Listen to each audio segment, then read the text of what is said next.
Assalamualaikum warahmatullahi wabarakatuh. Alhamdulillah wassalatu wassalamu ala Rasulillah wa ala alihi wa ashabihi wa wala thumma amma ba'd. Alhamdulillah yang kami hormati Bapak Kepala Sekolah SD Hidayah Cibinong. Alhamdulillah di kesempatan kali ini telah hadir beserta kita, dan juga yang kami hormati guru kita bersama Ustaz Herman Sabta JMM. Alhamdulillah juga telah hadir beserta kita, dan juga yang kami hormati seluruh dewan guru, karyawan, ayah bunda, dan juga warga sekitar SD Hidayah Cibinong. Kami ucapkan ahlan wa sahlan, selamat datang di sekolah SD Hidayah Cibinong. Alhamdulillah, puji syukur kita hari ini kita dapat berkumpul di salah satu rumah dari rumah-rumah Allah. Mudah-mudahan berkumpulnya kita mendapatkan rahmat dan ridha dari Allah Subhanahu wa Ta'ala. Alhamdulillah telah berlangsung acara kita dari sejak tadi pagi, yaitu yang sudah berlalu dan dilaksanakan, yaitu dari pembukaan, kemudian tasmiyah Al-Quran, dan sekarang kita masuk ke acara kajian bulanan. Namun sebelum itu kita akan sama-sama simak sambutan dari Bapak Kepala Sekolah SD Hidayah Cibinong yang dalam hal ini akan disampaikan oleh Ustaz Abdul Jalil. Kepada beliau kami persilakan.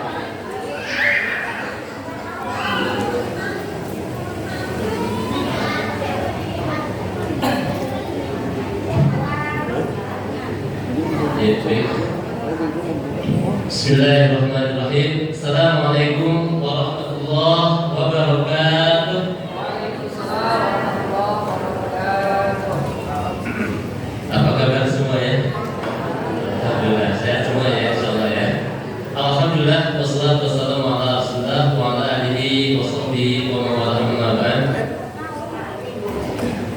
Rabbi shrah li sadri wa yassir li amri wahlul 'uqdatam min lisani yafqahu qawli. Ya fatawi ya'lim iftahana babana bil Qur'anil azim.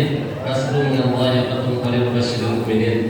Yang kami hormati Ustaz Herman Sabta JMM, yang alhamdulillah untuk kita sudah hadir di kesempatan yang berbahagia kali ini. Semoga Allah senantiasa menjaga beliau dan keluarganya, dan juga yang kami hormati rekan-rekan guru, staf dan karyawan SD Hidayah, yang semoga Allah senantiasa memberikan keberkahan kepada kita semua, dan juga istiqomah dalam mendidik anak kita, dan juga keluarganya senantiasa mendapatkan penjagaan dari Allah Subhanahu wa Ta'ala.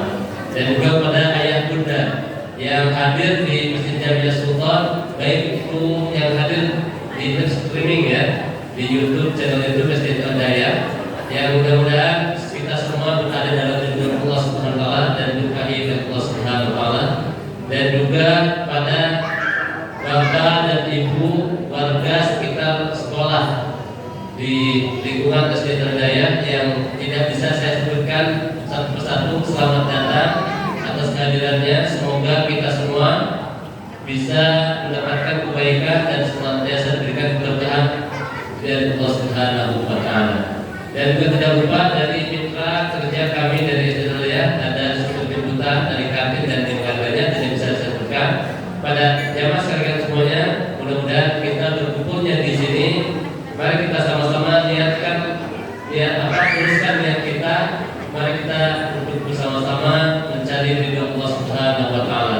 Terlebih di saat ini, di bulan ini, di hari ini, kita berada dalam bulan yang mulia, berada di hari yang sangat mulia, yakni 10 hari di bulan Dzulhijjah.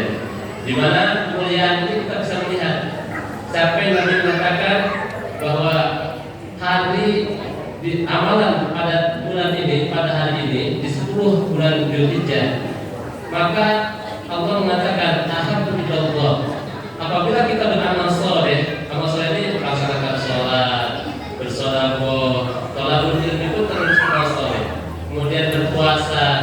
Mungkin di sini banyak yang berpuasa tarbiyah atau juga puasa di bulan Dzulhijjah. Mudah-mudahan amalan ini diterima oleh Allah dan juga lebih dicintai oleh Allah Subhanahu wa Ta'ala. Alhamdulillah, Allah lebih mencintai. Mudah-mudahan. Dan itu Allah berfirman, wal fajr wa layalin ashr, demi waktu fajar dan juga waktu 10 hari di bulan Dzulhijjah ini. Sampai Allah bersumpah berarti menunjukkan yang sangat istimewa buat kita.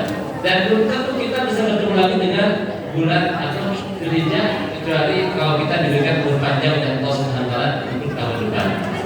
Para jamaah sekalian yang dirahmati Allah Subhanahu wa taala, insyaallah kita berkumpulnya di sini, kita niatnya adalah untuk bersama-sama untuk bertawassul bil haq wa tawassul bis sabr, dan juga untuk meningkatkan keilmuan kita biar kita bisa mendapatkan faedah dan kita bisa melaksanakan ibadah Allah lebih baik lagi.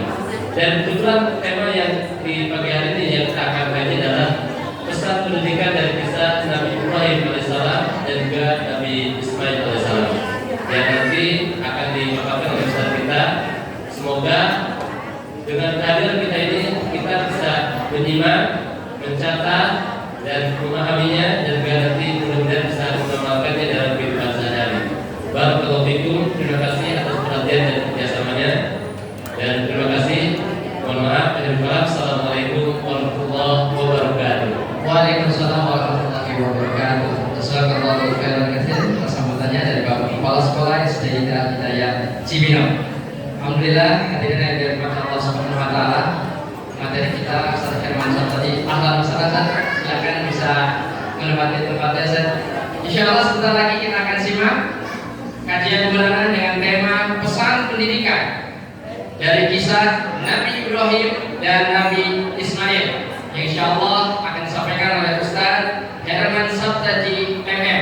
Beliau juga selaku pemateri Radio Majlis 99.3 FM. Insyaallah kurang lebihnya 45 menit kita akan bersama-sama belajar, mengkaji, mendengarkan. Mudah-mudahan bisa jadi bekal untuk kita semua. Setelah itu saya jawab dan menutup. Baik, langsung saja kepada Ustaz. Kami persilakan untuk menyampaikan materinya. Terima kasih. Bismillahirrahmanirrahim. Assalamualaikum warahmatullahi wabarakatuh. Alhamdulillah rabbil alamin. Alladzi arsala rasulahu bil huda wa dinil haqq liyudhhirahu 'ala dini kullihi wa kafa billahi shahidan. Asyhadu an la ilaha illallah wahdahu la syarika lah. Asyhadu anna Muhammadan abduhu wa rasuluh. Amma ba'du. Alhamdulillah, segala puji hanya milik Allah atas segala karunia, rahmat dan hidayahnya kepada kita. Diberikannya kita banyak kesempatan untuk mendekatkan diri kepadanya. Diberikannya kita nikmat kesehatan sebagai bekal untuk mendekat dan beribadah kepadanya. Salawat serta salam semoga senantiasa tercurahkan kepada baginda Nabi Muhammad SAW, seorang Rasul yang telah Allah Subhanahu wa taala utus untuk kita sampai dengan hari kiamat nanti. Beliau adalah Rasul yang terakhir yang telah mengerahkan segala kemampuannya, berkorban harta, jiwa dan segala yang beliau miliki demi menyampaikan risalah Allah Subhanahu wa taala kepada kita semua. Hadirin rahimakumullah, alhamdulillah pada kesempatan yang berbahagia ini saya bisa bertemu kembali dengan para guru, para asatiz, para karyawan dari SD Al-Hidayah, dan juga kepada bertemu dengan para orang tua murid SD Al-Hidayah dan juga warga sekitar. Alhamdulillah kita bersama-sama berkumpul di salah satu rumah Allah ini. Hadirin, ketahuilah orang yang paling sukses adalah mereka yang bisa memanfaatkan waktu dengan sebaik-baiknya. Allah Subhanahu wa taala berkali-kali bersumpah dengan nama atau jenis dari waktu-waktu. Allah berfirman, wal 'asr, demi waktu asar. Wal laili idza yaghsha wan nahari idza tajalla, demi waktu malam apabila dia menyelimuti, dan demi waktu siang apabila dia telah membuat terang benderang. Dan berbagai macam ayat seperti itu banyak di dalam Al-Quran. Tidaklah Allah Subhanahu wa taala bersumpah dengan waktu melainkan sebagai pengingat bagi kita bahwa waktu adalah sesuatu yang berharga, dan juga sebagai peringatan bagi kita bahwa waktu yang telah berlalu itu bukan berlalu begitu saja, melainkan yang pertama, waktu itu tidak akan bisa kita ulang lagi.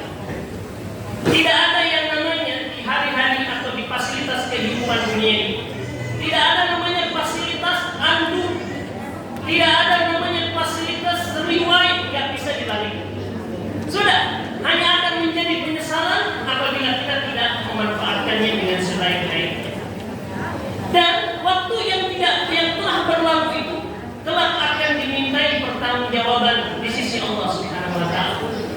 Kenapa? Karena waktu itu adalah suatu kenikmatan dari Allah Subhanahu wa taala. Kita makan, kita minum, kita bekerja memerlukan satu modal yang pasti, yaitu waktu. Dan kata Allah Subhanahu wa taala, "Tsumma latus'alunna yawma idzin 'anil na'im." Dan kelak kalian pasti akan ditanya, akan diminta pertanggungjawaban tentang nikmat-nikmat itu, termasuk waktu yang kita miliki.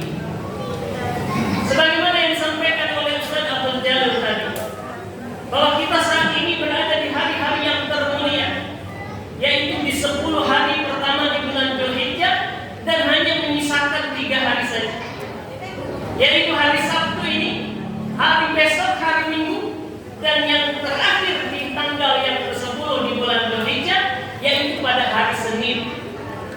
Hari-hari inilah yang disebutkan oleh Nabi Muhammad SAW, "Ma min ayyamin a'zamu indallah wa ahabba ilallahi al-'amalu fihinna min hadzal ayyamil 'ashr." Tidak ada hari-hari yang lebih besar, yang paling agung di sisi Allah Subhanahu wa taala, dan suatu amal saleh dilakukan di situ, tidak ada yang lebih dicintai oleh Allah Subhanahu wa taala ketimbang amal-amal yang dilakukan di bulan atau di hari-hari, yaitu di hari 10 hari terakhir atau 10 hari pertama di bulan Dzulhijjah. Maka mari kita manfaatkan sebagaimana kata Nabi Muhammad SAW, "Fa'absiru fihinna at-tahmid wa tahlil wa takbir." Maka perbanyaklah oleh kalian berzikir, bertahlil, bertahmid, dan bertakbir, ya, memperbanyak amal soleh di dalam. Maka lihatkan bagi kita sekarang ini, termasuk duduknya kita di majelis ini adalah untuk talabul ilmi, untuk mendekatkan diri kepada Allah dengan cara menuntut ilmu, dan kemudian kita manfaatkan kesempatan-kesempatan yang terbaik dengan melaksanakan saum sunnah seperti saum Arafah yang akan dilaksanakan besok hari, ya, ataupun juga melaksanakan ibadah salat Id, ataupun melaksanakan penyembelihan hewan kurban. Dan ini adalah sebaik-baik amal yang dilakukan di 10 hari pertama di bulan Dzulhijjah. Hadirin rahimakumullah, salah satu kegiatan peribadatan yang besar faedahnya bagi kita semua adalah membaca dan mentadaburi Al-Quran. Tadi dari jam 9 atau mungkin sebelumnya, kita sudah disuguhkan bagaimana anak-anak kita mereka berinteraksi dengan Al-Quranul Karim. Mereka belajar cara membaca Al-Quran, lantas membacanya sesuai dengan kaidah-kaidah yang benar, tajwidnya, tahsinnya. Ini suatu kegiatan yang sangat positif, satu kegiatan yang bernilai ibadah. Mudah-mudahan bapak-bapak, ibu-ibu yang telah berkorban harta, yang telah berkorban waktu dengan menyekolahkan anak-anaknya di tempat ini, sehingga mereka bisa membaca Al-Quran sebaik itu, bisa menghafalkan Al-Quran sebanyak itu, maka ketahuilah mudah-mudahan itu menjadi sebab Allah mengampuni bapak dan ibu sekalian, dan menjadi salah satu tambang pahala ketika kita berhadapan dengan Allah Subhanahu wa taala.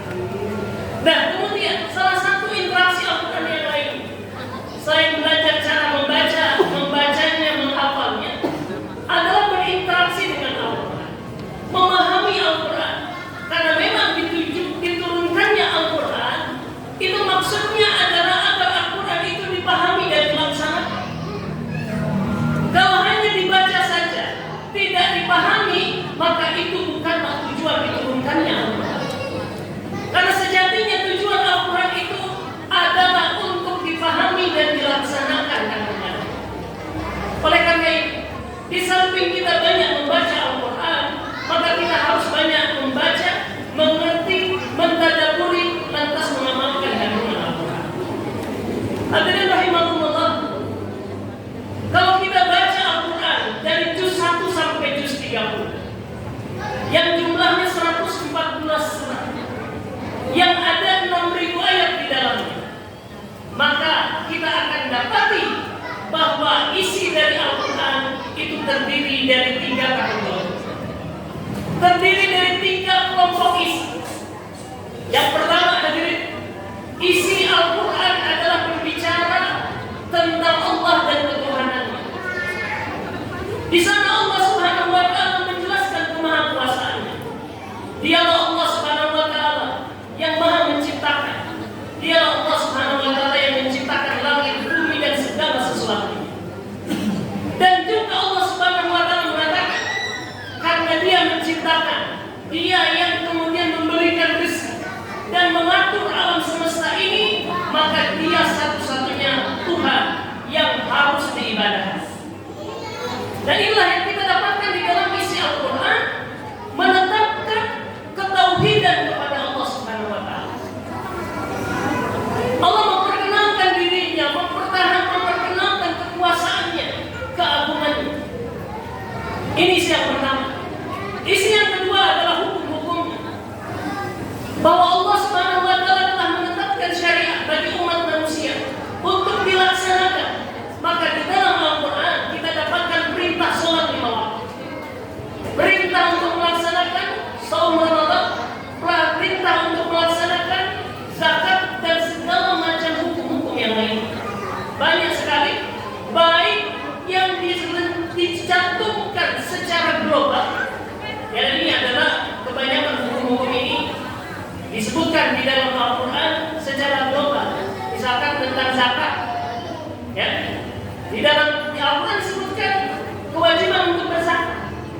Tapi jenis-jenis zakat, berapa nisabnya, siapa yang berhak menerima zakat dan segala macamnya, lebih dirincikan oleh hadis Rasulullah SAW. Ini isi yang kedua, yaitu hukum-hukum. Dan isi yang ketiga dari Al-Quran adalah kisah-kisah. Ibu-ibu yang dirahmati oleh Allah Subhanahu wa taala, hampir sepertiga isi Al-Quran adalah kisah atau cerita. Yang kisahnya sangat beraneka ragam. Dan kata Allah Subhanahu wa taala, yang diceritakan oleh Allah Subhanahu wa taala adalah kisah yang sebaik-baiknya. Nahnu naqussu 'alaika ahsanal qasas. Kami kisahkan kepada engkau wahai Rasulullah sallallahu alaihi wasallam sebaik-baik kisah. Maka di dalam Al-Quran kita baca banyak sekali kisah-kisah. Ada kisah orang-orang yang terbaik dari kalangan para nabi Allah Subhanahu wa taala. Ada 25 nabi yang disebutkan oleh Allah Subhanahu wa taala di dalam Al-Qur'anul Karim. Juga wali-wali Allah Subhanahu wa taala seperti Luqman Hakim, Maryam bintu Imran, Abu Imran, ya, dan berbagai macam kisah orang soleh yang lain. Tujuannya apa? Tujuannya agar kita meneladani mereka. Kemudian di dalam Al-Quran juga diceritakan manusia-manusia buruk, manusia-manusia durjana yang durhaka kepada Allah Subhanahu wa taala. Diceritakan bagaimana kisah seorang manusia yang sombong seperti Fir'aun, yang sampai tingkat kesombongannya berani mengatakan waqala ana rabbukumul a'la. Ketahuilah oleh kalian, sesungguhnya aku, kata Fir'aun, adalah Tuhanmu yang maha tinggi. Diceritakan tentang manusia kaya raya yang tidak bersyukur kepada Allah, yang tidak mengakui kekayaannya, fadilah yang dia miliki. Itu semua datang dari Allah, tetapi dia mengatakan semua kekayaannya itu karena usahanya sendiri. Tidak ada campur tangan Allah Subhanahu wa taala. Manusia itu namanya Qarun. Diceritakan manusia yang paling besar permusuhannya kepada Rasulullah dan juga kepada Islam. Padahal itu adalah kaum kerabat Nabi Muhammad SAW. Tetapi Allah membalasnya dan memastikan bahwa dia termasuk sebagai penghuni neraka sebelum kematiannya. Dan tidak ada manusia seperti itu. Jadi sebejat-bejatnya orang, sejelek-jeleknya orang, sedurhakanya orang, kita nggak boleh memastikan orang itu termasuk sebagai penghuni neraka, atau orang itu tidak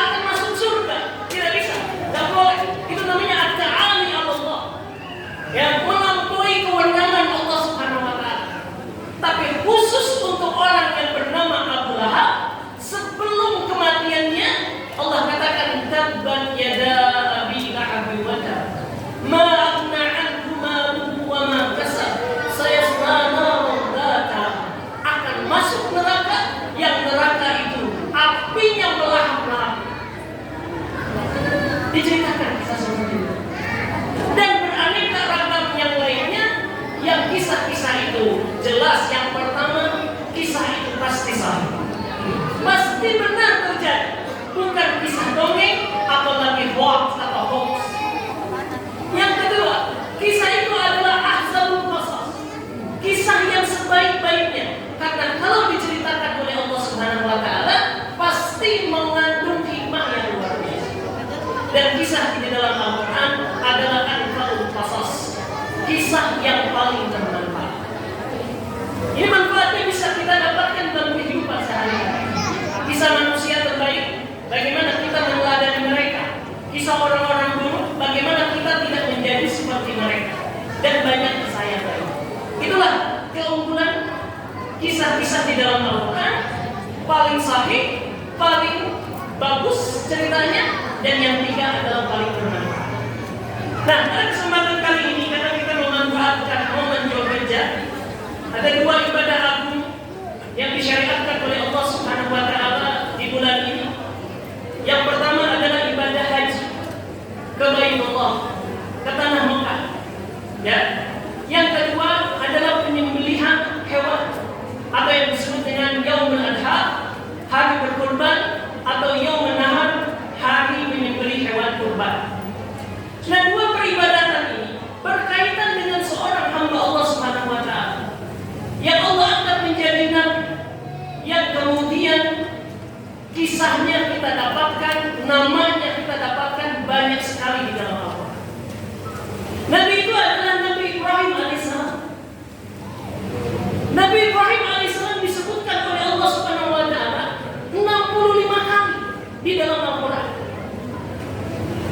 Dan mungkin sedikit sekali, bahkan mungkin tidak ada nabi yang diucapkan namanya lebih dari puluhan kali seperti Nabi Ibrahim alaihissalam. Dan penggalan-penggalan kisah, cerita-ceritanya yang berbeda satu cerita dengan yang lainnya, juga yang paling banyak adalah Nabi Ibrahim alaihissalam. Bagaimana ketika Nabi Ibrahim berinteraksi dengan ayahnya Azar, seorang pembuat berhala. Bagaimana Nabi Ibrahim bergelut, berhadapan langsung dengan kaumnya sendiri yang merupakan penyembah berhala di satu kota yang disebut dengan Babylon.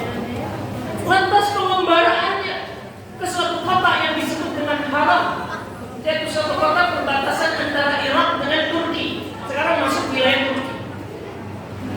Berhadapan dengan suatu kaum yang berbuat syirik tapi tidak menyembah berhala. Mereka menyembah bintang, menyembah rasi bintang, mereka menyembah bulan dan yang lain-lain. Bagaimana pengembaraannya ke Palestina? Bagaimana pengembaraannya ke Mesir? Ya, banyak sekali kisah. Nah, ini menunjukkan bahwa sosok ini istimewa. Bukan istimewa lagi, sangat istimewa. Yang penting bagi kita untuk mencari tahu bagaimana kisahnya dan apa keistimewaan Nabi Ibrahim sampai dia disebut dengan Sayyidul Anbiya, bapaknya, pemimpinnya para nabi. Sampai digelari dengan nama Abul Anbiya, bapaknya para nabi. Hadirin rahimahumullah, para ulama menjelaskan ada beberapa keistimewaan Nabi Ibrahim alaihissalam. Yang pertama, Nabi Ibrahim alaihissalam digelari oleh Allah Subhanahu wa taala dengan gelar Al-Khalil atau Khalilullah, kekasih, kecintaan Allah Subhanahu wa taala. Allah Subhanahu wa taala berfirman dalam surat An-Nisa ayat ke-125, "Wattaqallahu Ibrahim khalila." Dan sesungguhnya Allah Subhanahu wa taala telah mengambil Ibrahim sebagai kekasih, sebagai kesayangannya, sebagai orang yang paling dia kasih. Dan di antara manusia yang pernah hadir di muka bumi, bahkan sampai dengan hari kiamat, Allah hanya mengambil dua manusia sebagai khalil. Yang pertama Nabi Ibrahim, yang kedua Nabi Muhammad sallallahu alaihi wasallam. Kekasih, kecintaan dalam bahasa Arab bentuknya banyak. Ya, ada yang disebut dengan Habib. Ya, Habib. Kalau di Indonesia Habib ya seperti ustaz secara bahasa Habib itu artinya adalah orang yang dicintai. Ya, banyak kata-katanya. Ya, untuk menunjukkan orang itu dicintai. Tetapi derajat yang paling tinggi, derajat yang paling dekat, paling dicintai, orang Arab memakai kata-kata khalil. Ya, jadi Allah Subhanahu wa Ta'ala di antara hamba-hambanya itu sangat mencintai Nabi Ibrahim alaihissalam. Kenapa nggak mengambil lagi? Apa sebabnya Nabi Ibrahim diperlakukan seperti itu? Karena tidak ada manusia yang lebih totalitas taatnya kepada Allah Subhanahu wa Ta'ala melebihi Ibrahim alaihissalam. Tidak ada manusia yang totalitas ketaatannya terhadap perintah Allah Subhanahu wa Ta'ala melebihi Ibrahim alaihissalam. Sampai ketika diperintahkan untuk menyembelih anaknya sendiri, anak yang sangat dia idam-idamkan, anak yang dinanti kehadirannya selama 80 tahun, tapi diperintahkan oleh Allah Subhanahu wa Ta'ala untuk disembelih, ditaati juga. Ya, luar biasa. Sebab yang kedua, karena Ibrahim alaihissalam telah lulus dari berbagai macam ujian yang tidak terbayangkan ada manusia yang bisa lolos dari ujian-ujian tersebut. Oleh karena itu Nabi Ibrahim selain digelari sebagai Khalilullah, kekasih Allah Subhanahu wa Ta'ala, Nabi Ibrahim juga adalah satu di antara ulul azmi, Nabi ulul azmi. Coba bantu saya Pak, ya Bu. Sebutkan 5 Nabi dan Rasul yang disebut atau mendapatkan gelar ulul azmi. Satu? Hah? Nabi Nuh alaihissalam. Yang lain? Ibrahim, ya? Nabi Isa? Nabi Musa? Nabi Muhammad SAW. 5 Nabi. Nabi Ibrahim, Nabi Muhammad, Nabi Isa, Nabi Musa, dan Nabi Nuh alaihissalam digelar ulul azmi karena berhasil melalui ujian-ujian yang Allah Subhanahu wa Ta'ala berikan. Dan ujian-ujian Nabi Ibrahim termasuk yang paling berat. Yang pertama, bagaimana permusuhan dan kekafiran ayahnya sendiri. Kita tahu bahwa penduduk Nabi Ibrahim, asal Nabi Ibrahim yang disebut dengan penduduk negeri Babylon, ketika itu menyembah berhala. Dan ayahnya bukan hanya menyembah berhala, tetapi dia juga adalah seorang pembuat berhala. Maka didawahi ayahnya, lantas kemudian ayahnya marah dan mengusirnya. Ya, jadi diusir dari rumah. Lantas kemudian dia berdakwah pada kaum yang menyembah berhala, diingatkan, kenapa kalian menyembah berhala yang tidak la yasma'u wa la yubsir wa la yughni 'anka syai'an? Kenapa kalian wahai umatku, wahai penduduk, menyembah berhala yang tidak bisa mendengar, tidak bisa melihat, dan tidak bisa memberikan manfaat sedikit pun kepada kalian? Gak bisa menjawab mereka, cuma mereka mengatakan dahulu nenek moyang kami melakukan demikian, kami pun demikian. Ya, gak mau juga. Nabi Ibrahim berkatakan, kalau saya dakwah mereka dengan lisan, itu tidak akan membuat mereka terpengaruh. Maka saya harus dengan tangan saya. Maka terjadilah kisah yang kita tahu bersama, bagaimana Ibrahim alaihissalam itu menghancurkan berhala-berhala yang ada di kuil-kuil mereka, dan menyisakan satu berhala yang paling besar yang dikalungi kapak atau alat untuk menghancurkan berhala-berhala. Sehingga akhirnya yang terjadi adalah kemarahan besar dari kaum. Maka Nabi Ibrahim kemudian ditangkap. Bukan hanya ditangkap, hadirin rahimahullah, Nabi Ibrahim kemudian dihukum. Cara dihukum mati dengan cara dibakar hidup-hidup. Ya. Ini ujian yang kedua. Ujian yang ketiga adalah harus menyembelih putranya sendiri. Bahkan ujian yang keempat terjadi sebelum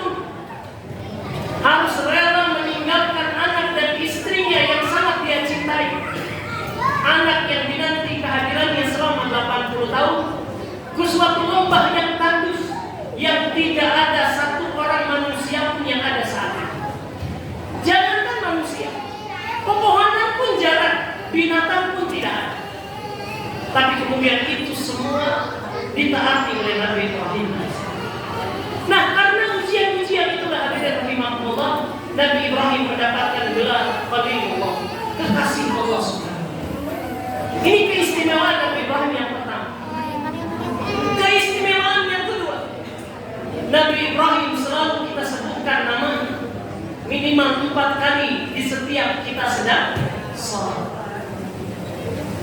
Ya, bukankah kita ketika membaca tasyahud, ya di dalam salat kita membaca satu salawat yang disebut dengan salawat Ibrahimiyah yang berbunyi Allahumma shalli ala Muhammad wa ala ali Muhammad kama shallaita ala Ibrahim wa ala ali Ibrahim innaka Hamidum Majid wa barik ala Muhammad wa ala ali Muhammad kama barakta ala Ibrahim wa ala ali Ibrahim.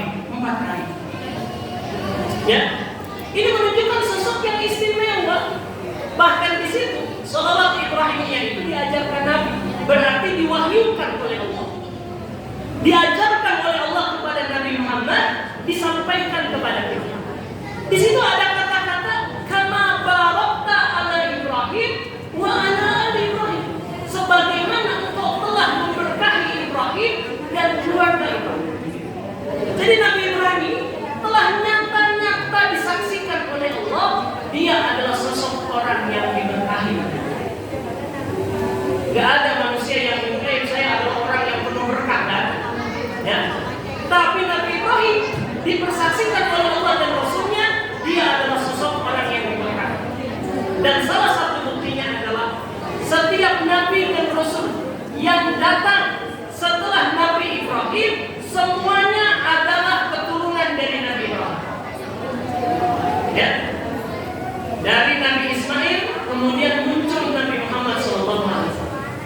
Dari anaknya yang bernama Ishak muncul puluhan bahkan mungkin ratusan nabi yang berasal dari Bani Israel. Ini menunjukkan bahwa Allah memberkahi Nabi Ibrahim sampai seluruh nabi dan rasul sesudah beliau semuanya berasal dari keturunan. Ya. Keistimewaan yang ketiga hadirin rahimahumullah, Nabi Ibrahim adalah orang yang pertama kali nanti akan diberikan pakaian pada hari kiamat. Telah sampai kepada kita bagaimana kabar ketika kita dibangkitkan dari kubur-kubur kita. Ketika pada hari kiamat orang-orang semua kita akan dibangkitkan dalam keadaan bertelanjang kaki, tidak menggunakan sehelai kain, dan matahari didekatkan dengan sedekat-dekat. Saat itu manusia, mohon maaf ya, tidak ada yang berpakaian sehelai dengan. Dan kemudian Allah Subhanahu wa taala menganugerahkan Ibrahim sebagai orang yang pertama kali diberikan pakaian oleh Allah Subhanahu wa taala. Para ulama menjelaskan kenapa Nabi Ibrahim, bukan Nabi Muhammad, bukan Nabi Adam, bukan nabi-nabi yang lain. Dikarenakan Nabi Ibrahim pernah diuji oleh Allah Subhanahu wa taala dengan hal yang berkaitan dengan pakaian. Yaitu ketika kaumnya di Babylon hendak menyiksanya, hendak membunuhnya dengan cara dibakar hidup-hidup. Nabi Ibrahim pakai pakaian, tapi mereka mengatakan supaya Ibrahim ini merasakan pedihnya api lebih dahsyat lagi, lepaskan bajunya. Maka Nabi Ibrahim, mohon maaf, ditelanjangi sebelum dilemparkan ke dalam lautan. Ya, tapi kemudian api itu kan kita tahu kisahnya bahwa api itu kemudian ya dikatakan kepada api tersebut, dinginlah wahai api, dan jadilah keselamatan Nabi Ibrahim. Yang ketiga, ini apa Pak? Ya, masih banyak keutamaan yang lainnya. Kita sebutkan 4 saja. Ya. Dikarenakan Nabi Ibrahim alaihissalam itu memiliki sifat-sifat yang sangat mulia. Yaitu Allah Subhanahu wa taala mengatakan, "Inna Ibrahim la halimun awwahun munibun." Ya, ini kita bisa baca dalam surat Hud ayat yang ke-75.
ketika ayahnya mengusir dia, ya, dengan mengatakan, la illam tantahi la arjumannaka wahjurni maliya.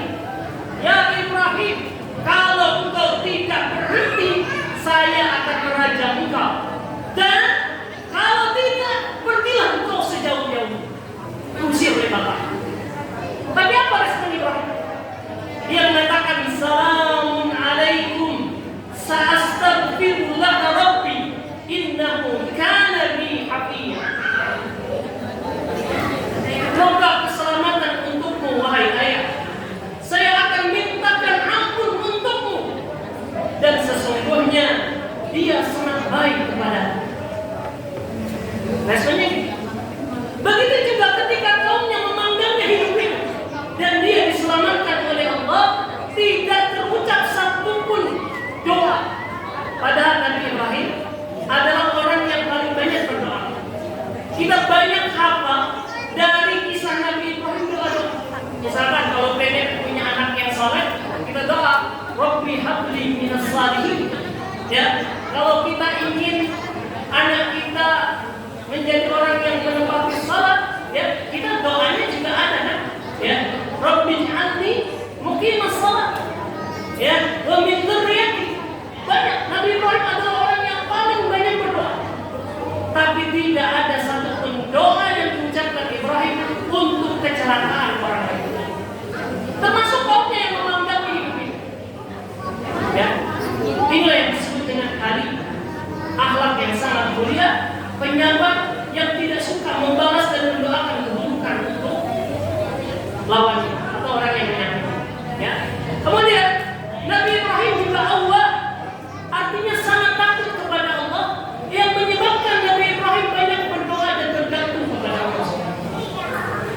Dan dia akan disebutkan sebagai muni, yaitu orang yang selalu memasrahkan segala urusan hanya kepada Allah Subhanahu wa taala. Nah, ini hadirin rahimahullah, keistimewaan Nabi Ibrahim alaihissalam, ya, yang tidak bisa disamai oleh nabi-nabi yang lainnya. Dia hanya bisa disamai oleh Nabi kita yang mulia, Nabi Muhammad SAW. Adapun kisah kronologis Nabi Ibrahim, saya pikir kalau saya panjangkan atau saya bacakan secara detail terperinci, mungkin kita baru bubar habis maghrib. Kelamaan, gitu ya. Tapi saya akan singkat. Jadi Nabi Ibrahim itu pertama kali lahir, tumbuh dan diangkat menjadi nabi di sebuah negeri yang disebut dengan Babylon, yang sekarang masuk di dalam salah satu wilayah di negeri Irak. Di sana dia diangkat menjadi nabi, ya, mendakwahi umatnya, yang berakibat umatnya kemudian mengusir dia. Hijrah Nabi Ibrahim ke suatu tempat yang disebut dengan Haram. Ya, tapi sebelum perginya ke Haram, Nabi Ibrahim pernah mendakwahi seorang raja yang kita kenal dengan nama Numrud atau Namrud. Ya, dalam bahasa Arab orang Arab bilangnya Numrud, tapi kita bilang Namrud. Ya, nggak masalah, bebas. Ya. Dia mendakwahi Namrud, ya, tetapi Namrud kemudian tidak mau, dan kemudian Namrud mengusir Nabi Ibrahim. Ya, karena dia mengusir Ibrahim alaihissalam, akhirnya Allah Subhanahu wa taala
Ibrahim hijrah ke negeri Syam.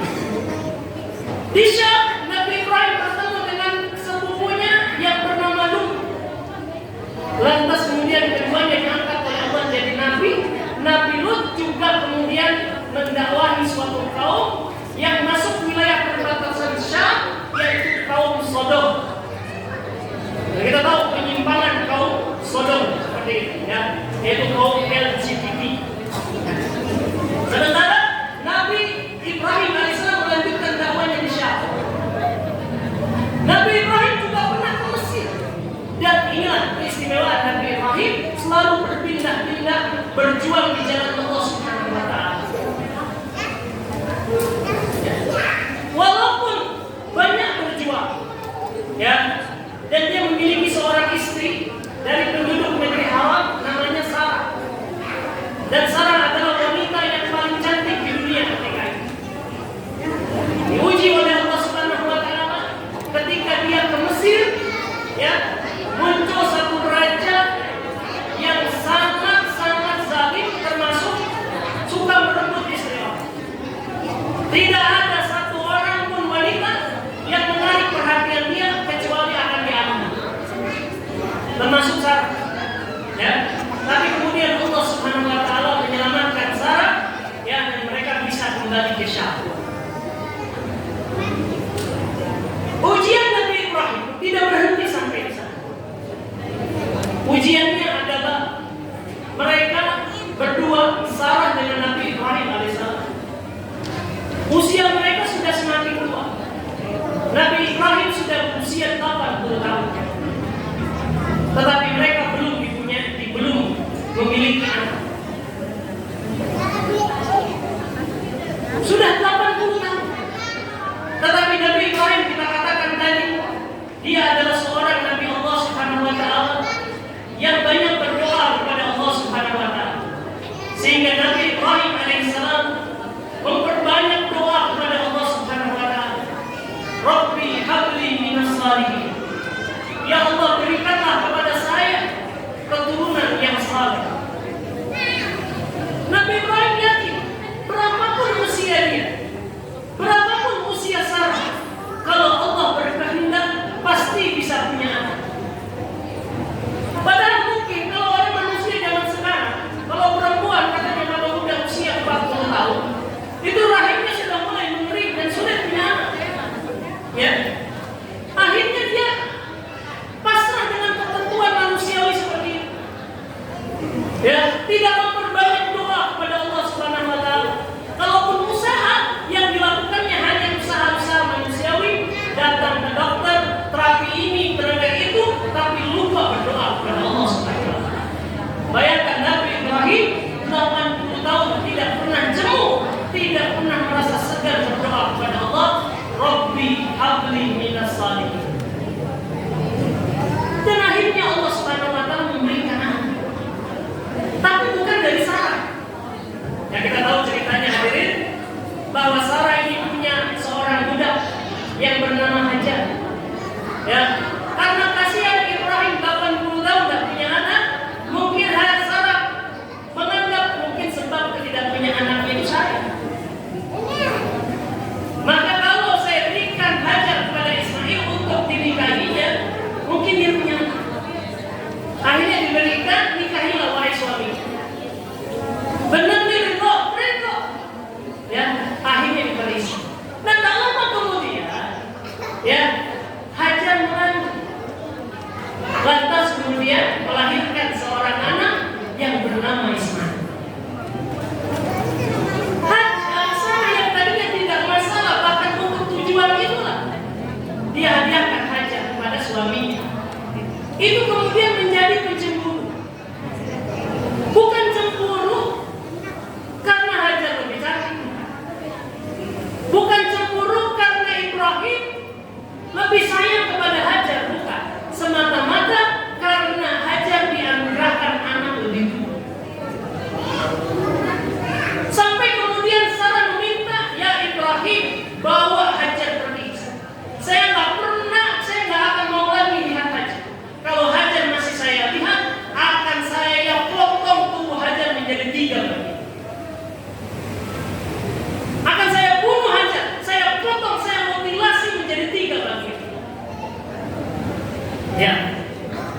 Nabi Ibrahim marah? Tidak. Loh, ini mau bunuh loh, sumpah demi Allah. Ya, mau dipotong menjadi 3 bagian. Tidak, Nabi Ibrahim tidak. Kenapa? Karena Nabi Ibrahim memandang itu adalah kecemburuan karena kecintaan. Dan tabiat itu ada pada perempuan. Dan itu pernah terjadi pada zaman Nabi Muhammad SAW. Nabi sedang di rumah Aisyah. Tiba-tiba ada orang ketuk pintu. Ternyata seorang pembantu dari istri Nabi yang lain. Ya, bawa apa? Bawa kue. Ya, datang mengetuk, dibuka pintu oleh Aisyah. Kemudian dilihat bahwa itu ada kue. Dari mana ini? Dari Ummu Fulan. Tiba-tiba kemudian tangan yang membawa kue itu ditampar sekeras-kerasnya oleh Aisyah.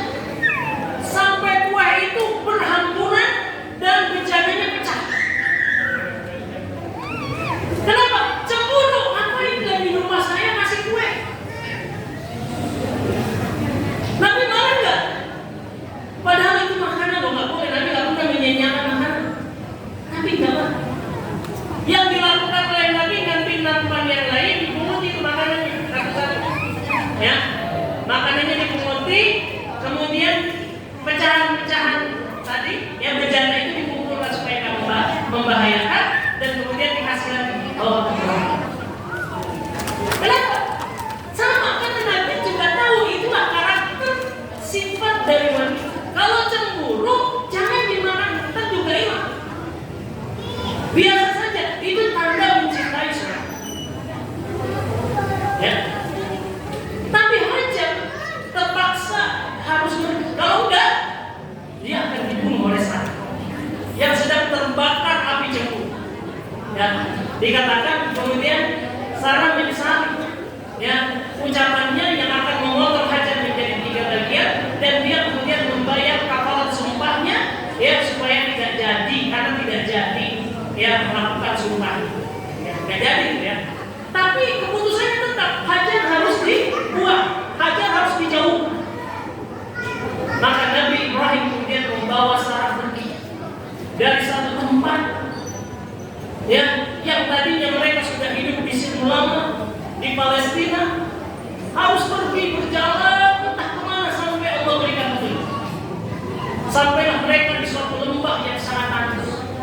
Dan itu perjalanannya bapak-bapak ya, itu 7 hari. Dari Syam ke Mekah itu 7 hari perjalanan. Sampai mereka di satu lembah yang tidak ada kambing. Dan kemudian Ibrahim mengatakan, kalian berdua tinggal. Sedih luar biasa aja, ya. Sudah diusir oleh mantunya, ya, gak boleh tinggal sama dia. Kemudian mau ditinggalkan oleh saya. Sampai dia sempat berpikir, tega sekali suami saya. Tapi dia berpikir, selama saya berumah tangga dengan Ibrahim tidak pernah kasar.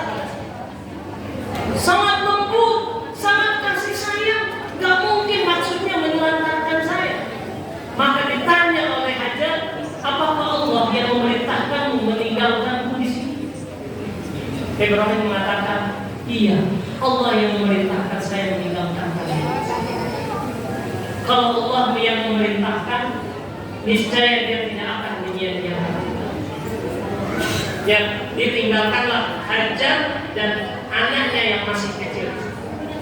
Tidak ada air sampai kemudian Allah munculkan sumur Zam-Zam. Tidak ada teman sampai kemudian datang satu kabilah dari Yaman, namanya Bani Jurhum, tinggal bersama mereka. Ingat, Nabi Ibrahim bukan orang Arab, Ismail bukan orang Arab, Sarah bukan Arab, Hajar bukan Arab. Mereka orang Syam, mereka orang Babylon. Yang Arab dari Bani Jurhum. Ya, lantas kemudian Nabi Ismail kecil itu kemudian mulai berbahasa dengan bahasa orang Jurhum, yaitu bahasa Arab. Ya, tetapi dianugerahkan kecerdasan berkat doa ibu dan bapaknya, sehingga bahasanya malah lebih fasih dari orang Arab sendiri. Lebih cerdas daripada paman-pamannya dari Bani Jurhum. Sehingga dalam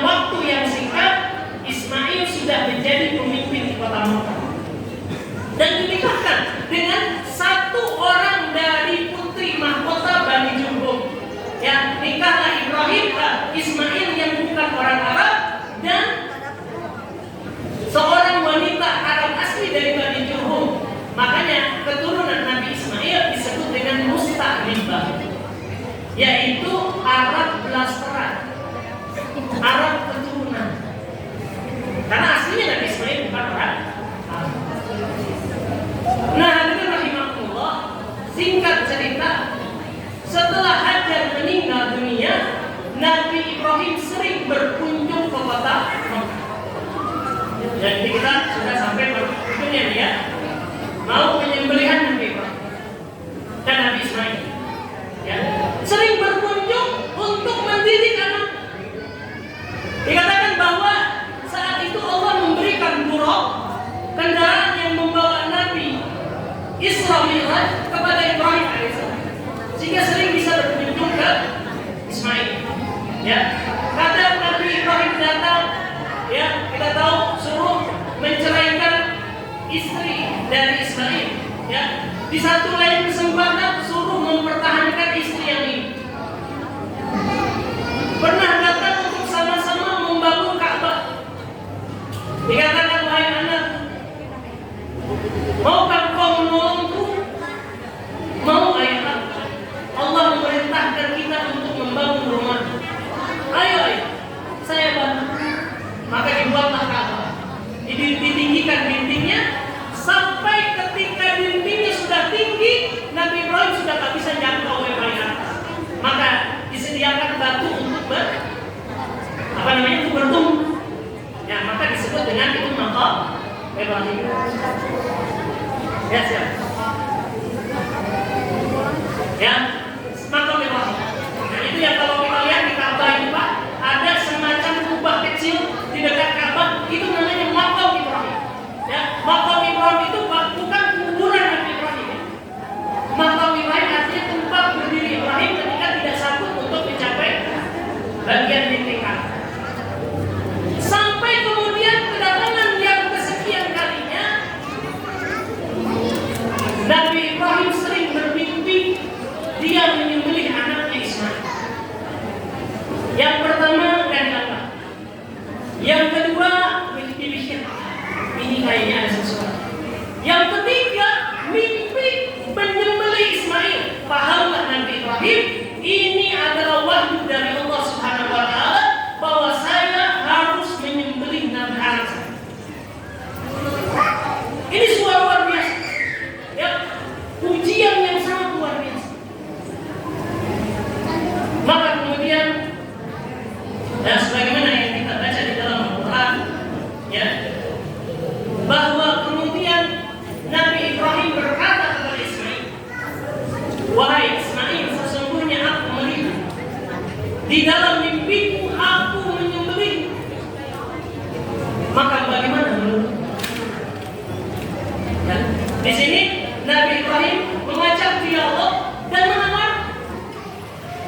Ya, kalau mau menolak silakan menolak. Tapi ini perintah dari Allah Subhanahu wa taala. Ya, maka Nabi Ismail sebagai anak orang saleh, dia adalah seorang nabi juga, ya, walaupun belum diangkat jadi nabi ketika itu. Dia mengatakan, ya abadi if'al ma tu'mar. Laksanakan apa yang diperintahkan kepadamu. Satajiduni insyaallah minas sabirin. Engkau akan dapat bahwa saya insyaallah termasuk orang yang berbuat sabar. Ya udah, laksanakan. Ya, dengan sangat berat hati, ujian yang tidak terelakkan dan sangat berat bagi Allah. Bayangkan, anak yang dinanti 80 tahun. Kemudian, ya, Nabi Ibrahim sudah semakin tua dan anaknya sudah semakin kuat, sudah siap menggantikan dan membantu bapaknya. Tapi turun perintah dari Allah, anak ini harus disembelih. Dan yang membelinya dirinya sendiri. Dengan kata lain, kalau ada orang yang menyalahkan, dia akan disalahkan. Ibrahim, Anda membunuh anak Anda sendiri. Justru lebih menyakitkan hal itu. Tapi ini perintah dari Allah. Ya, maka ketika itu diambillah pisau di satu tempat yang sudah disepakati. Dikatakan oleh Allah Subhanahu wa taala, dibaringkan Ibrahim di atas pahanya dengan pelipisnya menghadap ke bawah. Ditumbukkan, ya, ditumbukkan ke bawah.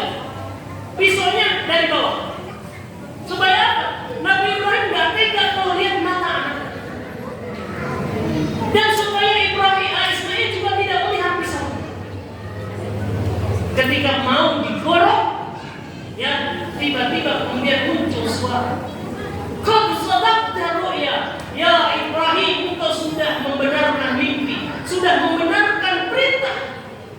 Ya, maka Ibrahim melihat ke belakang, ternyata sudah ada kambing jantan yang cantik, kambing jantan yang indah sekali, ya, yang diperintahkan ganti, ya, gak jadi Ismail sendiri, gantilah dengan kambing atau kibas tersebut. Ya, nah, maka ibadah yang dilakukan oleh Ibrahim dan Ismail berupa penyembelihan karena perintah dari Allah Subhanahu Wa Taala, kemudian menjadi syariat yang sekarang kita kenal dengan nama korban. Ya. Dan haji yang diperintahkan oleh Ibrahim itu juga menjadi syariat, ya, yang sekarang ini dilaksanakan berupa ibadah haji sampai dengan hari kiamat. Nah, bapak-bapak, ibu-ibu yang dirahmati oleh Allah Subhanahu Wa Taala, tadi saya katakan kalau saya ceritakan semua kisah Nabi Ibrahim, habis maghrib tidak berubah, ya. Tetapi ini singkat cerita tentang Nabi Ibrahim dan Nabi Ismail alaihissalam. Ada beberapa pelajaran yang bisa kita ambil, termasuk di dalam masalah pendidikan. Apa? Ya, bahwa ketika kita mendidik anak kita, bahkan sebelum kita memiliki anak, maka yang pertama kali kita lakukan adalah memperbanyak doa kepada Allah Subhanahu Wa Taala.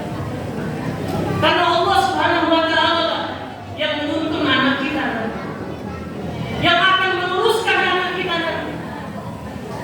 Dia Allah Subhanahu Wa Taala yang hati seorang hamba berada di atas dua jari jemari, yang akan dibolak-belokkan, dibolak-balikkan, akankah menjadi orang yang saleh atau orang yang fajir. Ya, status orang tuanya sebagai orang yang saleh tidak menjamin bahwa anaknya akan jadi saleh. Dan sebaliknya, orang tuanya yang fajir tidak menjamin, ya, bahwa anaknya akan menjadi orang fajir. Lihatlah Nabi Nuh alaihissalam, anaknya termasuk orang yang kufur kepadanya.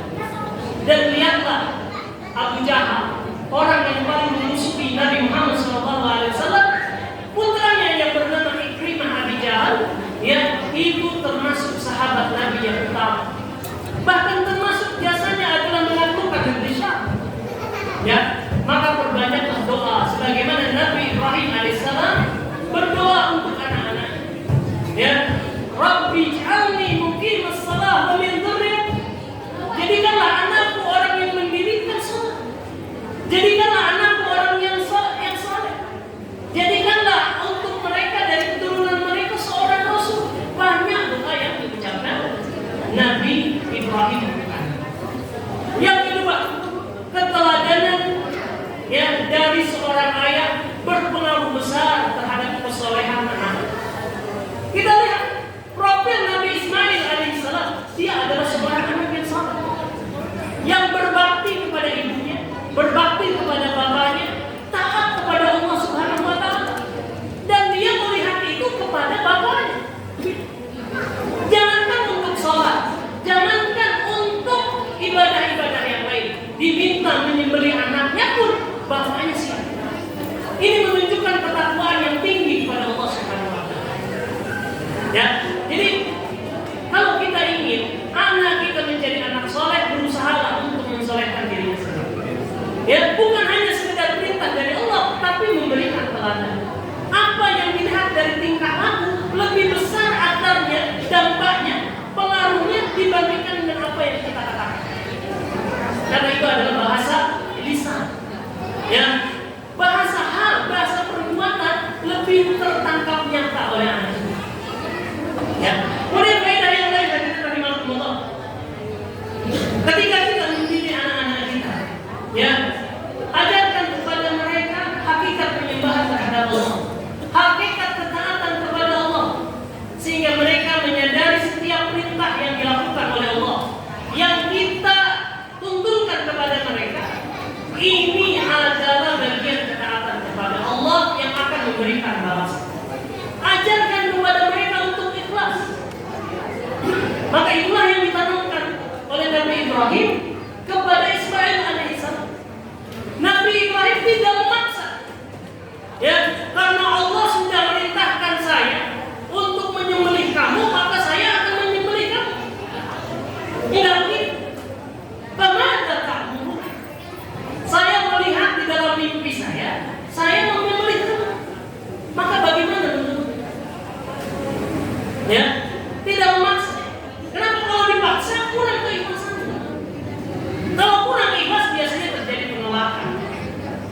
Ya, ajarkan mereka untuk mengetahui hakikatnya, ajarkan mereka mengharapkan keridhaan Allah. Insya Allah, kalau kita tahu ini diperintahkan oleh Allah, maka mereka akan melaksanakan. Wallahu a'lam. Ya. Kemudian faedah yang lainnya adalah bahwa seseorang itu semakin tinggi kedudukannya, maka akan diuji oleh Allah Subhanahu wa taala dengan ujian yang berat. Ya. Inilah ya, kalau kita mendapatkan anak-anak kita, ya, kita mendapatkan mereka susah sekali mendidik mereka. Ini menunjukkan bahwa kita diberikan peluang oleh Allah Subhanahu wa taala untuk mengumpulkan pahala yang besar. Karena semakin sulit suatu pekerjaan, pahalanya semakin besar. Ya, maka dengan persepsi tersebut kita akan bisa sabar, ya, dan mengharapkan kepada Allah Subhanahu wa taala pahala yang lebih besar daripada yang gampang-gampang. Banyak lagi faedah-faedah yang lainnya yang tidak bisa saya sebutkan. Mudah-mudahan kita bisa mendapatkan di majelis-majelis yang lainnya. Ya, yang pasti bahwa dua Nabi Allah ini, yaitu bapa dan anaknya, Nabi Ibrahim dan Nabi Ismail, dua-duanya adalah teladan. Ya, teladan bagi Nabi Muhammad SAW dan teladan bagi umat beliau. Ya, maka tidak ada ruginya. Bahkan kita akan semakin mendapatkan faedah yang besar apabila kita semakin banyak mendapatkan dan mempelajari kisah mereka. Ya, silakan bapak-bapak bisa atau ibu-ibu bisa membaca ya Al-Quran, kemudian ada tafsirnya. Di situ ada penjelasan tentang apa yang saya sebutkan. Ya, kisah tentang Nabi Ibrahim dan Ismail. Mudah-mudahan bermanfaat. Waktunya sudah habis. Maaf apabila ada kekurangan. Allah menikmati. Assalamualaikum warahmatullahi wabarakatuh. Waalaikumsalam warahmatullahi wabarakatuh. Masya Allah, syukur, jazakallahu khairan katsir kepada Ustaz atas penyampaian materinya yang sangat luar biasa menginspirasi untuk kita semua. Tadi ada 4 pesan yang setidaknya Ustaz sampaikan di akhir-akhir kajian dari tema kita, yaitu yang bisa kita ambil ibrohnya adalah yang pertama, kita bisa memperbanyak doa kepada Allah Subhanahu wa taala. Kemudian yang kedua yaitu memberikan teladan terbaik, khususnya kita selaku para dewan guru dan juga orang tua.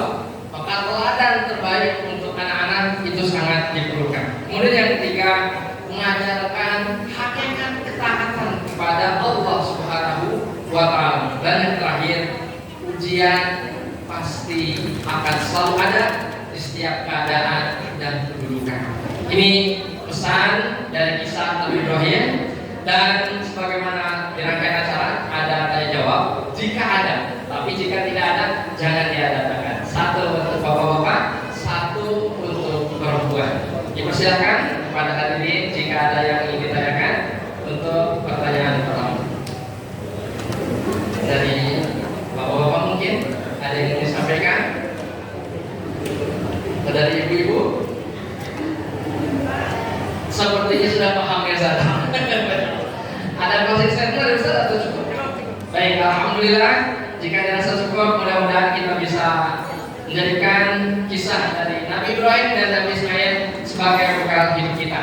Maka aku ucapkan jazakallahu khairan katsir kepada saya yang telah menyampaikan materinya, dan terima kasih atas waktu dan kesempatan Ustaz untuk hadir di majelis kami. Terima kasih banyak. Selanjutnya ini penutup. Namun sebelum ditutup, ada beberapa informasi yang kami ingin sampaikan berkaitan, alhamdulillah, ada sedikit amanah umat yang dititipkan kepada Majelis Ummahat Al-Hidayah, yaitu MUA, yang insya Allah akan disalurkan kepada jamaah yang berhak menerimanya. Dan kami informasikan nanti untuk penyalurannya akan dilaksanakan di depan ruang komite atau di depan Masjid As-Sultan. Insya Allah nanti akan diawali dari warga. Dan kami berharap kepada warga di sekitar Desa Hidayah Cibinong, surat yang telah kami layangkan itu tolong nanti sambil dipegang untuk ditukarkan ketika pengambilan. Jadi pengambilan dengan surat yang sudah diedarkan seperti itu. Dan kemudian setelah dari warga selesai baru diikuti oleh yang lainnya. Ini mungkin sedikit informasi penutupnya, dan juga mudah-mudahan kepada seluruh jamaah mohon doa terbaiknya untuk para donatur yang telah memberikan kepercayaannya kepada MUA khususnya, dan juga dan juga komite. Mudah-mudahan amal baik ini bisa kita jaga bersama dengan segala upaya, baik doa, amal ataupun yang lainnya, sehingga mudah-mudahan kita bisa berjamaah dalam kebaikan.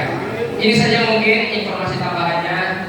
Saya secara pribadi mudah-mudahan bisa dibukakan pintu maafnya bila ada kata yang kurang berkenan, baik dari lisan maupun perbuatan. Mudah-mudahan pintu maafnya dibukakan seluas-luasnya. Itu saja dari kami, kurang dan lebihnya mohon maaf. Setelah ditutup, silakan kepada warga bisa lebih dulu menuju depan masjid. Kita akhiri, kita tutup dengan doa kifaratul majelis. Subhanallah.